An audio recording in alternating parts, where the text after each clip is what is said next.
திருச்சிற்றம்பலம். Sivajothi YouTube channel நேயர்கள் அனைவருக்கும், உலக தமிழ்ச் சொந்தங்கள் அனைவருக்கும் அடியேனுடைய பணிவான வணக்கங்களை முதற்கண் தெரிவித்துக் கொள்ளுகின்றேன். திருவருட்பயன் என்று சொல்லப்படக்கூடிய சைவ சித்தாந்த சாத்திர நூலில் முதல் அதிகாரமாக விளங்கக்கூடியது பதிமுது நிலை. இந்த அதிகாரத்தில் வரக்கூடிய இரண்டாவது குறள் வெண்பாவை சிந்திப்பதற்கு உமாபதி சிவாச்சாரியாருடைய குருவருளும் திருவிடைமருதூர் மகாலிங்க பெருமானுடைய வற்றாத தனிப்பெரும் கருணையும் கூட்டி வைத்திருக்கின்றது. இந்த குறள் வெண்பாவானது தன்னிலைமை மண்ணுயிர்கள் சார தரும் சக்தி பின்னமிழான் எங்கள் பிரான் என்பது இக்குறள் வெண்பா.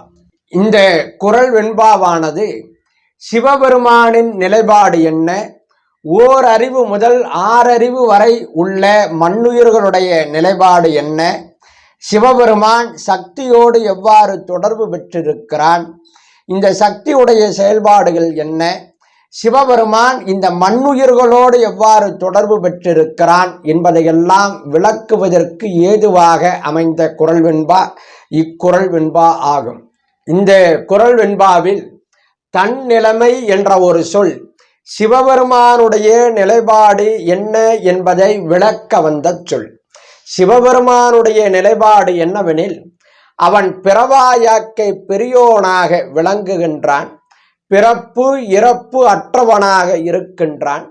செம்மான் மகளை திருடும் திருடன் பெம்மான் முருகன் பிறவான் இரவான் என்று கந்தர் அனுபூதியிலே அருணகிரிநாத பெருமான் அருளி உள்ளார்கள். சிவபெருமான் வினைகளுக்கு உட்படாதவனாக இருக்கின்றான், மேலும் அவன் அறியாமை வசப்படாதவனாக விளங்குகின்றான். ஆனால் இந்த மண்ணுயிர்கள் அனைத்திற்கும் இந்த குற்றங்கள் உண்டு. இந்த மண்ணுயிர்கள் அனைத்தும் அறியாமை வசப்பட்டதாக விளங்குகின்றது. அறியாமை வசப்பட்ட காரணத்தினால் வினைகளுக்கு உட்பட்டதாக விளங்குகின்றன. வினைகளுக்கு உட்பட்ட காரணத்தினால் பிறப்பு இறப்பு என்ற சுழற்சிக்கு ஆட்பட்டதாக இந்த மண்ணுயிர்கள் இருக்கின்றன. இதை அப்பர் பெருமான் தன்னுடைய திருத்தாண்டகத்திலே அருளி செய்கின்ற பொழுது பிறப்பதற்கே தொழிலாகி இறக்கின்றாரே என்று அருளி உள்ளார்கள். மண்ணுயிர்களின் இந்த குற்றங்களை நீக்கி தன்னுடைய தனிப்பெரும் நிலைமையை மண்ணுயிர்கள் அனைத்தும் அடையும்படியாக உதவி செய்கின்ற, அதாவது சார என்றால் அடையும்படியாக என்று பொருள் கொள்ள வேண்டும், தரும் என்றால் உதவி செய்கின்ற என்று பொருள் கொள்ள வேண்டும். ஆகவே அடையும்படியாக உதவி செய்கின்ற சக்தியோடு சிவபெருமான் எப்படி இருக்கிறான் எனில், பின்னமிழாமல் இருக்கின்றான், பிரிப்பின்றி இருக்கின்றான் என்று சுவாமிகள் அருளி உள்ளார்கள். ஒரு பொருளும் அந்த பொருளின் குணமும் எப்போதும் பிரியாது. உதாரணத்திற்கு சூரியனை விட்டு அதனுடைய ஒளி எப்போதும் பிரியாது. நெருப்பை விட்டு அதனுடைய குணமாக விளங்கக்கூடிய சூடு எப்பொழுதும் பிரியாது. அதுபோல சிவபெருமானை விட்டு சிவபெருமானின் குணமாக விளங்கக்கூடிய சக்தி எப்போதும் பிரிவதே இல்லை. சிவபெருமானுடைய குணம் என்பது அருளே அவனுடைய குணமாக விளங்குகிறது, கருணையே அவனுடைய குணமாக விளங்குகிறது, பேராற்றலே அவனுடைய குணமாக இருக்கின்றது. சிவபெருமான் சக்தியோடு கொண்டுள்ள சம்பந்தத்திற்கு தாதான்மிய சம்பந்தம் என்று பெயர். தாதான்மிய சம்பந்தம் என்றால் பொருளால் ஒன்று, தன்மையால் இரண்டு. அதாவது ஒரே பொருள் இரண்டு வேறுபட்ட தன்மைகளை கொண்டதாக இருக்கும். நெருப்பு என்ற ஒரு பொருள் அது வெளிச்சம் என்ற தன்மையையும் வெளிப்படுத்தும், சூடு என்ற தன்மையையும் வெளிப்படுத்தும். அதனால் நம்முடைய முன்னோர்கள் இதை ஒருமையில் இருமை என்று சொல்லி இருக்கிறார்கள். திருஞான சம்பந்த பெருமான் தன்னுடைய திரு கூற்றிருக்கையிலே அருளி செய்கின்ற பொழுது ஒருமையின் பெருமை என்று இந்த தாதான்மிய சம்பந்தத்தை அருளி உள்ளார்கள். திருமந்திரத்திலே திருமூலதேவநாயனார் இதை குறிப்பிடுகின்ற பொழுது ஒன்றவன் தானே இரண்டவன் இன்னருள் என்று அருளி உள்ளார்கள். இந்த மண்ணுயிர்களை பக்குவப்படுத்தும் பொருட்டு சக்தி பல தொழில்களை செய்கிறாள். அந்தந்த தொழிலுக்கு தக்கவாறு திருநாமங்களை அந்த சக்தி பெறுகின்றார். உதாரணத்திற்கு உணவுப் பொருட்களை பக்குவப்படுத்துவதற்கு பொதுவாக நாம் சமைத்தல் என்ற ஒரு பெயரை வைத்திருக்கின்றோம். ஆனால் சில உணவுப் பொருட்களை வறுக்கின்றோம், சில உணவுப் பொருட்களை தாளிக்கின்றோம், சில உணவுப் பொருட்களை வேக வைக்கின்றோம். ஆகவே வறுத்தல், தாளித்தல், வேக வைத்தல் போன்ற செயல்களை நெருப்பின் குணமாகிய சூடே செய்கிறது. அதுபோல ஆன்மாக்களை பக்குவப்படுத்தும் பொருட்டு படைத்தல், காத்தல், அழித்தல், மறைத்தல், அருளல் என்ற ஐந்தொழில்களையும் சிவபெருமானின் குணமாகிய சக்தியே செய்கின்றது. படைக்கின்ற பொழுது பிரம்மாவாகவும், காக்கின்ற பொழுது திருமாலாகவும், ஒடுக்குகின்ற பொழுது உருத்திரனாகவும், மறைக்கின்ற பொழுது மகேஸ்வரனாகவும், அருளுகின்ற பொழுது சதாசிவனாகவும் அந்த ஒரு சக்தியே விளங்குகின்றது. சிவபெருமான் தன்னுடைய குணமாகிய இந்த சக்தியை 5 விதமாக வெளிப்படுத்துவான்.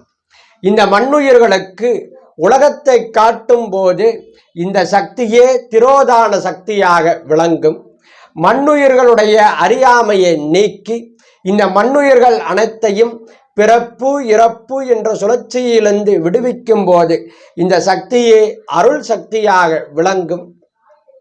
இந்த உலகத்திலே அதர்மத்தை கண்டு கோபப்படுகின்ற பொழுது இந்த சக்தியே கோபசக்தியாக காளியாக வெளிப்படும். அதர்மத்தை அழித்து வெற்றி காணுகின்ற பொழுது இந்த சக்தியே வெற்றி சக்தியாகிய துர்க்கையாக விளங்கும்.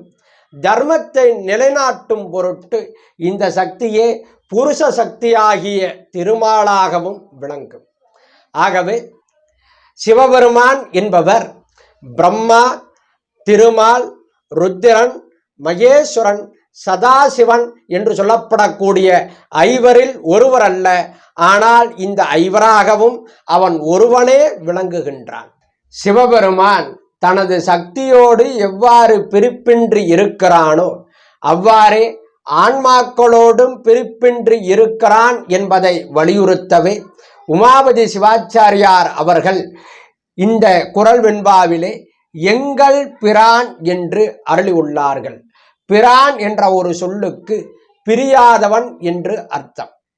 ஆன்மாக்களை விட்டு சிவபெருமான் எப்போதும் பிரிவதே கிடையாது. இந்த ஆன்மாக்களுக்கு புரியட்ட காயம் என்று சொல்லப்படக்கூடிய அந்த சூக்கும உடம்பு கொடுக்கப்படாத அந்த அனாதி கேவல நிலையில் கூட இந்த ஆன்மாக்களை விட்டு சிவபெருமான் என்றுமே பிரிந்தது இல்லை. இதை மணிவாசகர் குறிப்பிடுகின்ற பொழுது உருதெரியா காலத்தே உள்புகுந்து என் உளம் மன்னி என்று குறிப்பிடுகின்றார். சிவபெருமான் ஆன்மாக்களோடு கொண்டுள்ள சம்பந்தத்திற்கு அத்துவித சம்பந்தம் என்று பெயர். அதாவது பொருளால் 2. சிவபெருமான் தனிப்பொருள், மண்ணுயிர்கள் என்பது தனிப்பொருள். ஆனால் இரண்டிற்கும் ஒரு தன்மை உண்டு. இரண்டும் அறிவு என்ற ஒரு தன்மையை பெற்றது. இதை நம்முடைய முன்னோர்கள் குறிப்பிடுகின்ற பொழுது இருமையின் ஒருமை என்று நம்முடைய முன்னோர்கள் குறிப்பிட்டிருக்கிறார்கள். திருஞான சம்பந்த பெருமான் இந்த செய்தியை திரு கூற்றிருக்கையிலே குறிப்பிடுகின்ற பொழுது இருமையின் ஒருமை என்று அருளி உள்ளார்கள். ஆகவே சிவபெருமான் தன்னுடைய குணமாகிய சக்தியோடு சம்பந்தப்படுகின்ற பொழுது அவன் தாதான்மிய சம்பந்தத்தோடும் இந்த மண்ணுயிர்களோடு அவன் சம்பந்தப்படுகின்ற பொழுது அத்துவித சம்பந்தமாகவும் அந்த சிவபெருமான் ஒருவனே விளங்குகின்றான் என்று கூறி இந்த அளவிலே இன்றைய சிந்தனையை பூர்த்தி செய்து அமைகிறேன். நன்றி, வணக்கம். திருச்சிற்றம்பலம்.